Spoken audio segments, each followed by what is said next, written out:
नाज़रीन, सीताराम येचुरी का बीजेपी मंशूर पर क्या कुछ कहना है, आइए सुनते हैं।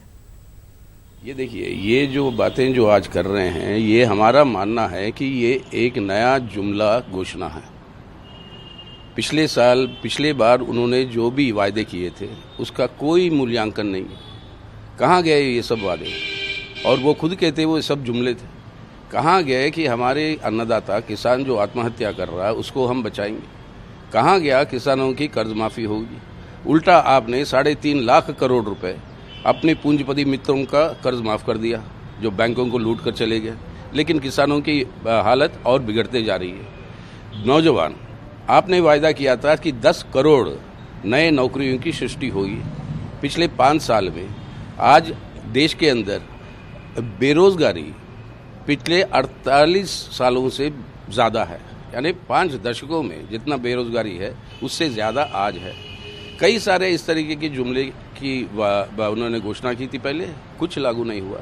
ये भी उसी तरीके का एक जुमला पत्र है। ना सिर्फ वही संकल्प को दोहराया मंदिर बनाएंगे, लेकिन साथ ही साथ सांप्रदायिक ध्रुवीकरण के लिए जितना भी वो उनकी सांप्रदायिक एजेंडा है, उन सब सांप्रदायिक एजेंडे को सामने लिया है। मंदिर की बात कही, साथ साथ 370 को रद्द करने की बात कही, साथ साथ 35A कश्मीर का जो संवैधानिक प्रावधान है उसको रद्द करने की बात करी, और साथ साथ यूनिफॉर्म सिविल कोड की बात कर रहे हैं।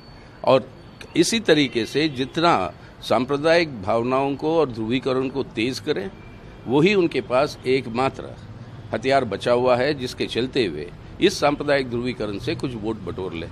लेकिन ये अब जो है चलने वाला नहीं है। नेशनल कॉन्फ्रेंस के सदर डॉक्टर फारूक अब्दुल्ला ने आज एक मुतनाज़ा बयान दिया है। बीजेपी के इंतखाबी मंशूर में दफा 370 को मनसूख करने से मुतल्लिक फारूक अब्दुल्ला ने कहा कि अगर इस दफा को मनसूख किया जाता है तो रियासत का मुल्क से इल्हाक कैसे बाकी रहेगा। फारूक अब्दुल्ला ने मजीद कहा कि अल्लाह को यही मंजूर होगा कि हम उनसे आजाद हो जाए।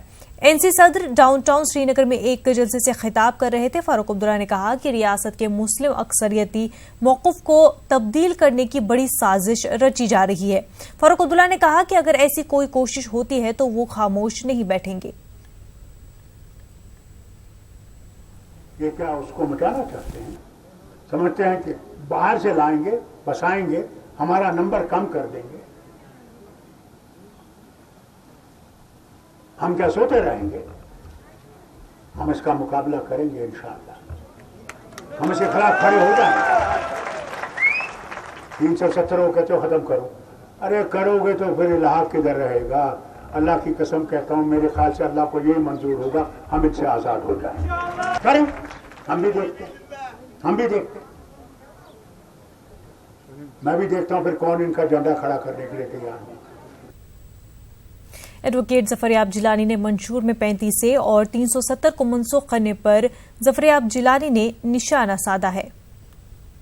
वर्ष का कोई नुकसान इस आर्टिकल 370 से न हुआ है न होगा। हाँ, उसको अगर आप तोड़ेंगे तो यकीनन फिर दसियों साल तक वहाँ पर टेररिज्म चलेगा और देश को नुकसान होगा। हमारा अरबों रुपया मिलिट्री पर खर्च हो रहा है वहाँ।